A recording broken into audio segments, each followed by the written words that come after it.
आपको याद होगा कि बीते दिनों एस्ट्रोजेनेका कंपनी की ओर से जो वैक्सीन विकसित की गई थी, जिसको भारत में कोविशील्ड के नाम से जाना जाता है, उस कंपनी की वैक्सीन के दुष्प्रभावों को लेकर के, साइड इफेक्ट्स को लेकर के काफी ज्यादा बातचीत की गई थी। अब इन्हीं बातचीतों के बीच, इन्हीं तमाम डेवलपमेंट्स के बीच एस्ट्रोजेनेका कंपनी ने अपनी वैक्सीन के मार्केटिंग विड्रॉल को लेकर के यूरोपियन यूनियन में एक एप्लीकेशन दिया है।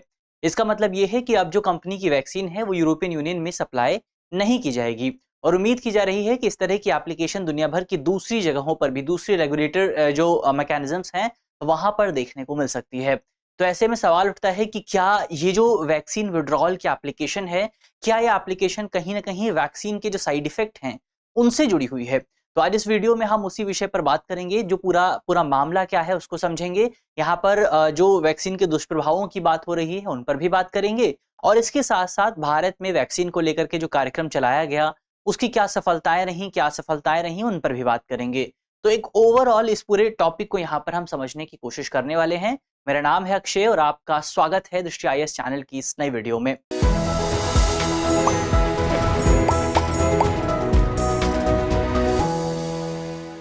चलिए वीडियो की शुरुआत करते हैं और सबसे पहले वीडियो की रूपरेखा को एक बार समझ लिया जाए। तो वीडियो की रूपरेखा में सबसे पहले हम जो है खबर की बात करेंगे, खबर को और ज्यादा विस्तार से समझेंगे। खबर को समझने के बाद हम वैक्सीन के दुष्प्रभावों को समझेंगे। इसके बाद हम भारत में वैक्सीन की क्या स्थिति रही है, क्या सिचुएशन रहा है, उस पर भी बात करेंगे। और अंत में एक प्रश्न पर भी चर्चा होगी। तो अगर आप वीडियो को ध्यान से देखेंगे तो उस प्रश्न को आसानी से सॉल्व कर पाएंगे, क्योंकि वीडियो में ही उस प्रश्न का जो है जवाब छिपा हुआ है। इसके अलावा ये जो पूरा टॉपिक है आपका जीएस पेपर 2 यानी कि सामान्य अध्ययन प्रश्न पत्र 2 से जुड़ा हुआ है, और आप इसे स्वास्थ्य के सेगमेंट से जोड़ करके देख सकते हैं। चलिए वीडियो की शुरुआत करते हैं और सबसे पहले बात की जाए खबर की, कि खबर चर्चा में क्यों आई है।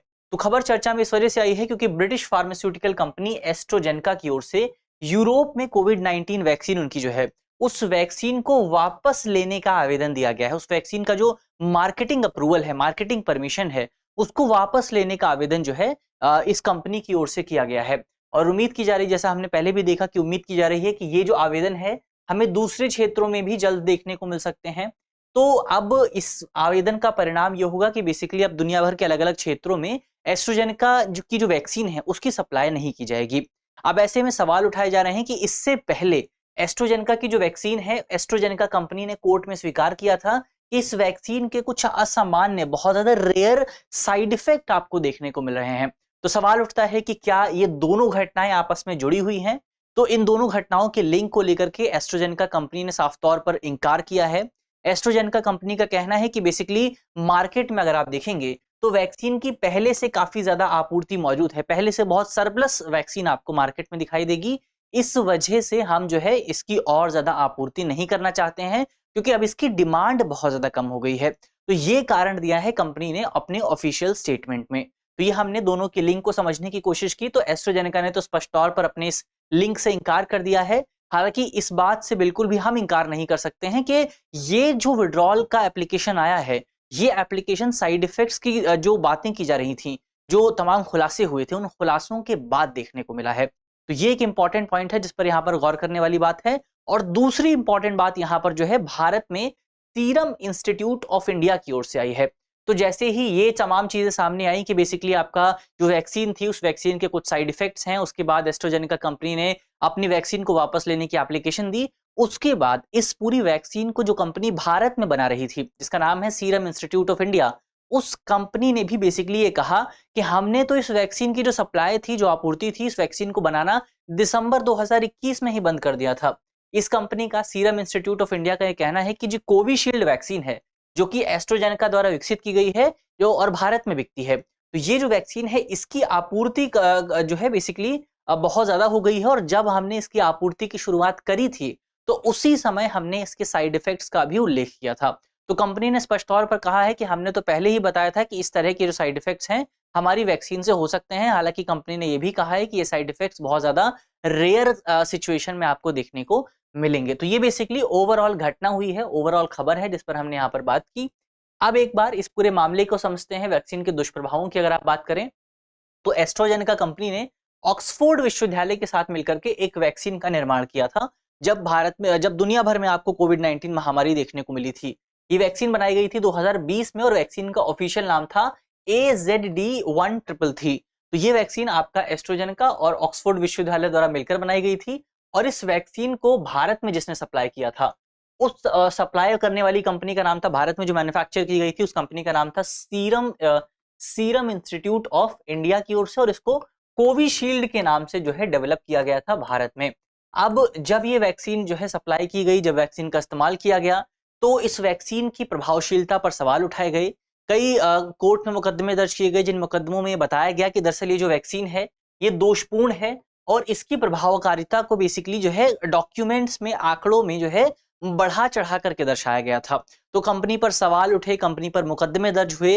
हालांकि शुरुआत में कंपनी ने इन तमाम सवालों का खंडन किया, इन तमाम दावों का खंडन किया, लेकिन बाद में कंपनी ने एक कोर्ट में फरवरी 2024 में कंपनी ने ब्रिटेन की कोर्ट में एक डॉक्यूमेंट दायर किया। एक डॉक्यूमेंट का जो है वहां पर सबमिट किया गया, जिस डॉक्यूमेंट में बताया गया कि हाँ, इस वैक्सीन के कुछ रेयर साइड इफेक्ट जरूर हो सकते हैं। तो फरवरी 2024 में कंपनी ने पहली बार स्वीकार किया कि वैक्सीन के कुछ रेयर साइड इफेक्ट जरूर हो सकते हैं और इन रेयर साइड इफेक्ट्स को बेसिकली टीटीएस नाम का एक रोग होता है उससे जोड़ करके देखा गया। तो टीटीएस की भी बात कर लेते हैं। रोग क्या है? इस रोग में बेसिकली आपको कम प्लेटलेट्स देखने को मिलती हैं, जिसको आप जो है विज्ञान की भाषा में थ्रोम्बोसाइटोपेनिया कह सकते हैं, और इसके साथ साथ रक्त के आपको जो है ब्लड क्लॉट्स देखने को मिलते हैं, जिसको आप कह सकते हैं थ्रोम्बोसिस। तो इसी से मिलकर के बना है थ्रोम्बोसाइटोपेनिया और थ्रोम्बोसिस सिंड्रोम, इसी को आप कहते हैं टीटीएस रोग। तो ये जो सिंड्रोम है बेसिकली आपको इसमें दो चीजें देखने को मिलती हैं। सबसे पहले आपका जो ब्लड है उसमें प्लेटलेट्स कम हो जाती हैं और शरीर में आपको ब्लड क्लॉट्स देखने को मिलते हैं। ये जो रोग है इसमें युवाओं को सबसे ज्यादा खतरा होता है। लक्षण की अगर आप बात करें तो आपको सिरदर्द हो सकता है, जो कि आपकी जो पेन किलर है नॉर्मल उनसे ठीक नहीं होता है। इसके अलावा धुंधली दृष्टि हो सकती है, भ्रम के दौरे आपको देखने को मिल सकते हैं, कमजोरी हो सकती है, सांस लेने में तकलीफ हो सकती है, सीने में दर्द हो सकता है, पेट में दर्द हो सकता है और पैरों में आपको सूजन देखने को मिल सकती है। तो ये तमाम चीजें, ये तमाम लक्षण आपको इसके रेयर साइड इफेक्ट्स के तौर पर देखने को, इस पूरी वैक्सीन के रेयर साइड इफेक्ट्स के तौर पर देखने को मिल जाएंगे। तो ये हमने तो वैक्सीन के बारे में बात की। अब एक बार भारत में जो वैक्सीन का परिदृश्य क्या रहा है, पूरी सिचुएशन क्या रही है, उसकी बात करें तो भारत सरकार की ओर से वैक्सीन का इम्यूनाइजेशन जो प्रोग्राम है, कोविड-19 का इम्यूनाइजेशन जो प्रोग्राम है, उसकी शुरुआत 16 जनवरी 2021 को हुई थी। तो 16 जनवरी 2021 को भारत सरकार ने सक्रिय रूप से कोविड-19 वैक्सीन लगाने की शुरुआत करी थी और डेटा ये बताता है कि भारत में 4 मार्च 2023 तक तकरीबन 2.2 बिलियन से ज्यादा डोज की जो है डिलीवरी कर दी गई थी। यानी कि इतने डोज जो है लोगों को दिए गए थे, जिसमें आपका पहला डोज, दूसरा डोज और बूस्टर डोज भी शामिल है। टीकाकरण के कवरेज की बात करें कि कितनी वैक्सीन कवरेज हुई है, तो डेटा ये बताता है कि 12 वर्ष और उससे अधिक उम्र की आयु में भारत में 95% जो योग्य आबादी है उसको कम से कम एक डोज प्रदान किया गया था और 88% आबादी ऐसी है जिसको कम से कम 2 डोज मिले थे, यानी कि जिन्होंने अपना डोज पूरा किया था। तो ये बेसिकली भारत में इम्यूनाइजेशन प्रोग्राम हुआ। इसके अलावा शुरुआत में जब कोविड वैक्सीन की शुरुआत ही हुई थी तो भारत में केवल 2 वैक्सीन को मंजूरी दी गई थी। इसमें पहली वैक्सीन थी आपका भारत बायोटेक द्वारा विकसित की गई कोवैक्सीन और दूसरी वैक्सीन थी आपका एस्ट्राजेनेका की कोविशील्ड, जिसको सीरम इंस्टीट्यूट ऑफ इंडिया ने बनाया था, तो मैन्युफैक्चर किया था। इसके अलावा बाद में सरकार ने कई दूसरी वैक्सीन को भी मंजूरी दी, जैसे स्पुतनिक वी हो गई, मॉडर्ना हो गई, जॉनसन एंड जॉनसन हो गई, और भी कई वैक्सीन थी जिनको सरकार की ओर से मंजूरी दी गई। इसके अलावा सरकार ने भारत में कोविड-19 वैक्सीन को देखते हुए एक प्रोग्राम की भी शुरुआत की थी। प्रोग्राम का नाम था वैक्सीन मैत्री अभियान। तो वैक्सीन मैत्री अभियान का प्राथमिक उद्देश्य यह था कि दुनिया भर के जो तमाम देश हैं जिन्हें वैक्सीन की जरूरत है, उन देशों को वैक्सीन की सप्लाई की जाए। और डेटा ये कहता है कि विदेश मंत्रालय का डेटा ये बताता है कि भारत में 2023 तक तकरीबन 520.27 लाख कोविड वैक्सीन के टीकों की आपूर्ति दुनिया भर के अलग अलग देशों को की गई। इसमें आपके एशियन कंट्रीज भी शामिल थी, इसमें भारत के पड़ोसी देश भी मौजूद थे, इसमें अफ्रीकन कंट्रीज भी थी, इसमें साउथ अमेरिकन कंट्रीज भी थी। तो इन तमाम देशों को भारत की ओर से वैक्सीन की सप्लाई की गई थी। इसमें आपकी कोविड वैक्सीन भी शामिल थी, इसमें कोवैक्स भी शामिल थी। तो ये तमाम चीजें आपको यहाँ पर देखने को मिली हैं। तो हमने वैक्सीन का पूरा सिचुएशन क्या रहा है, पूरा परिदृश्य क्या रहा है, उस पर भी बात की। अब यहाँ पर हमारा करंट का जो सेगमेंट है वो समाप्त होता है। अब बढ़ते हैं हम अपने अगले सेगमेंट की तरफ, यानी कि एक सवाल की तरफ। सवाल को आज आप देखें तो सवाल में आपसे पूछा गया है कि सरकार द्वारा शुरुआत की गई वैक्सीन मैत्री अभियान का उद्देश्य क्या है।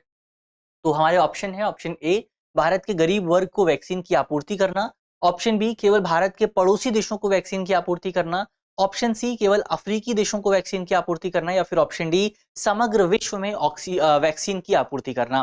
तो इसका सही जवाब क्या है ये आप कमेंट बॉक्स में बताएंगे कि सरकार की ओर से जो कोविड मैत्री अभियान आप कहें कि वैक्सीन मैत्री अभियान की जो शुरुआत की गई थी, उस अभियान का प्राथमिक लक्ष्य क्या था। ये हमारा करंट अफेयर का सेगमेंट हुआ। उम्मीद है कि पूरी वीडियो आपको पसंद आई होगी और समझ भी आई होगी। और अगर वीडियो पसंद आई है तो वीडियो को लाइक कीजिएगा, अपने दोस्तों के साथ शेयर कीजिएगा, अपने परिवारजनों को हमारी इस चैनल के बारे में, हमारी वीडियो के बारे में बताइएगा। और अगर आप चैनल पर नए हैं तो चैनल को लाइक करना, चैनल को सब्सक्राइब करना बिल्कुल मत भूलिएगा। मिलते हैं आपसे अगली वीडियो में, तब तक के लिए अपना ख्याल रखिए, ध्यान रखिए, पढ़ते रहिए। धन्यवाद। डियर व्यूअर्स, अपने एग्जाम की तैयारी को और बेहतर करने के लिए हमारे चैनल को लाइक, शेयर और सब्सक्राइब करना न भूलें।